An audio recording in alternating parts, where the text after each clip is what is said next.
5 berita terpopuler hari ini Selasa 11 November 2025 di Bloomberg Technos Flash 5. Yang pertama, Indofarma atau INAF konfirmasi PHK 400 karyawan, hanya sisa 21 orang. PT Indofarma Tbk atau INAF membenarkan telah melakukan PHK ratusan karyawan. Melalui laporan keuangan terlihat karyawan Indofarma menurun drastis dari 788 orang di akhir 2024 menjadi 21 orang pada 30 September 2025. Hal ini terjadi setelah perseroan melakukan right sizing terhadap 413 karyawan pada 15 September yang menyisakan 3 orang. Kemudian Indofarma melakukan rekrutmen ulang 18 karyawan. Manajemen INAF mengklaim PHK dilakukan untuk menyesuaikan struktur organisasi dengan model bisnis baru pasca putusan homologasi penundaan kewajiban pembayaran utang atau PKPU. Dalam laporan keuangan Indofarma hingga 30 September 2025 memperlihatkan kerugian 127,09 miliar rupiah dengan defisiensi modal 890,94 miliar rupiah dan liabilitas jangka pendek yang melampaui aset lancar sebesar 1,09 triliun rupiah. Kedua, kronologi Telepilot raksasa distributor voucher pada masanya. PT Typhoon Mobile Indonesia Tbk atau Tele atau PT Omni Inovasi Indonesia Tbk resmi dinyatakan pilot oleh Pengadilan Niaga Jakarta Pusat pada 9 Oktober. Tele menjalani proses PKPU sejak Juni 2020 namun gagal menjalani restrukturisasi sesuai ketentuan PKPU. Putusan pilot juga mencakup entitas anak dan afiliasi yakni PT Telesindo Shop, PT Simpatindo Multimedia, dan PT Perdana Mulia Makmur. Berdasarkan laporan keuangan konsolidasian per 31 Desember 2025, grup mengalami defisiensi modal senilai 4,71 triliun rupiah. Lalu per 30 Juni 2025, total liabilitas grup mencapai 4,83 triliun rupiah dan utang bank menjadi komponen terbesar 3,18 triliun rupiah. Sementara itu saldo laba mengalami defisit sebesar 6,50 triliun rupiah dan total defisiensi modal tercatat 4,74 triliun rupiah. Seluruh aset perseroan kini di bawah pengawasan kurator untuk proses pemberesan dan distribusi pada para kreditur sesuai ketentuan hukum yang berlaku. Kemudian PT KSEI juga telah menyampaikan kepailitan Tele pada direksi pemegang rekening efek sejak 3 November lalu. Langkah ini merupakan tindak lanjut dari surat yang diterbitkan PT Bank Mega Tbk selaku wali amanat atas obligasi berkelanjutan 1 Typhoon tahap 2 tahun 2016 dan obligasi berkelanjutan 1 Typhoon tahap 3 tahun 2017. Ketiga, rencana strategis Menkyu Purbaya dorong ekonomi naik 8%. Menteri Keuangan Purbaya Yudi Sariwa resmi menerbitkan peraturan baru nomor 70 tahun 2025 tentang rencana strategis Kementerian Keuangan pada periode 2025 hingga 2029 yang ditandatangani 3 November lalu.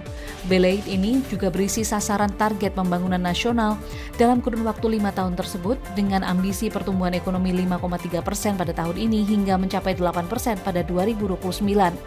Purbaya menyebut ada 8 strategi untuk mencapai pertumbuhan ambisius ini, yakni peningkatan produktivitas pertanian menuju swasembada pangan, industrialisasi atau hilirisasi, pariwisata dan ekonomi kreatif, ekonomi biru dan ekonomi hijau, perkotaan sebagai pusat pertumbuhan ekonomi, kemudian transformasi digital, investasi, hingga memprioritaskan belanja negara untuk produktivitas. Renstra tersebut juga menjadi acuan dalam pelaksanaan program kepada pejabat di lingkungan Kemenkyu.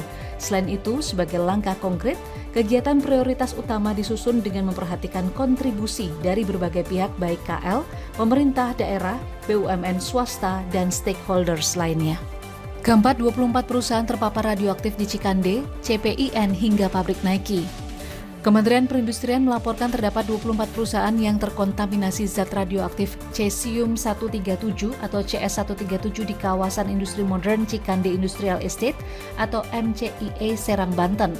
Di antara yang terpapar ialah pabrik makanan olahan berbahan baku unggas PT Carun Pokpan Indonesia Tbk atau CPIN hingga PT Nikomas Gemilang pabrik sepatu merek Nike, Adidas, dan Puma. Kemenperin dalam rapat Komisi 7 DPR RI Senin 10 November menjelaskan dari hasil pemeriksaan dan pemetaan di kawasan industri Cikande terdapat 3 industri makanan yang memiliki paparan radiasi CS137 dengan laju dosis sebesar 1,6 hingga 152 mikrosievert per jam. Selain itu ada 3 industri pengolahan limbah B3 yang memiliki paparan radiasi CS137 dan non-CS137 dengan laju dosis sebesar 0,24 hingga 0,4 mikrosievert per jam.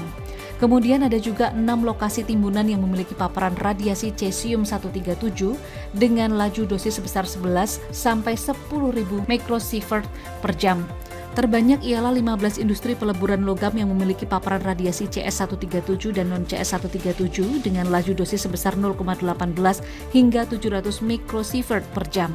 Kelima, CBRE siapkan right issue, 2 investor strategis siap masuk. PT Cakra Buana Resources Energy Tbk atau CBRE tengah menyiapkan aksi korporasi berupa penambahan modal dengan memberikan right issue.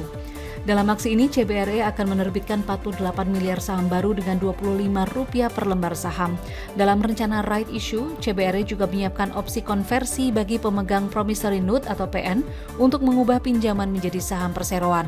Adapun pemegang PN meliputi Hilong Shipping Holding Limited dengan nilai pinjaman $25 juta Amerika Serikat, Yavintan Yonotan sebesar $11 juta Amerika Serikat, PT Saga Investama Sedaya senilai $12,5 juta Amerika Serikat, dan PT Supergrade Mitra Utama Tbk sebesar $6,5 juta Amerika Serikat. Berdasarkan prospektus, CBRE akan menggelar RUPSLB pada 18 Desember 2025 terkait rencana tersebut. Pemanggilan RUPSLB dijadwalkan 25 November 2025 dengan daftar pemegang saham yang berhak hadir berdasarkan penutupan perdagangan tanggal 24 November 2025. CBRE juga mengklaim terdapat 2 investor strategis yang akan masuk perusahaan yakni Hilong Shipping Holding Limited serta konsorsium Yavintan Yonotan. Kehadiran 2 investor ini akan memperkuat posisi CBRE sebagai penyedia layanan pendukung industri, energi nasional dan regional, sekaligus memperluas cakupan bisnis ke sektor perkapalan global. Itu dia 5 berita terpopuler pilihan Bloomberg Technos hari ini. Ikuti terus update selanjutnya di www.bloombergtechnos.com.